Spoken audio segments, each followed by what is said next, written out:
السلام علیکم، آپ کو ہمارے چینل میں خوش آمدید۔ اس واقعے کو شروع کرنے سے پہلے آپ ہمارے چینل کو سبسکرائب کریں، ویڈیو کو لائک کریں اور شیئر کرنا بالکل نہ بھولیں۔ شکریہ۔ ایک روایت میں آیا ہے کہ قیامت کے دن ایک وقت ایسا آئے گا کہ جب جہنمیوں کو نکال لیا جائے گا، شفاعت کرنے والے شفاعت کر لیں گے، حتیٰ کہ اور کوئی شفاعت کرنے والا نہیں رہے گا۔ اس وقت ایک بندہ بڑا پریشان ہوگا کہ میرا تو شفاعت کرنے والا کوئی نہیں ہے، میں کیسے نکلوں گا؟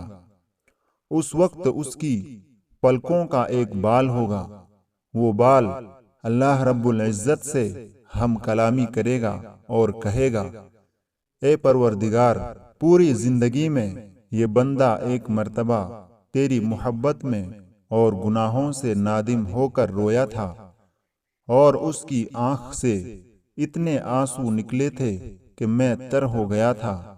میں بال گواہی دیتا ہوں۔ اللہ تبارک و تعالی فرشتے کو حکم دیں گے کہ ہم نے اس بال کی گواہی قبول کی، اعلان کر دو کہ ہم نے اس کو جہنم سے نکال کر جنت عطا کر دی۔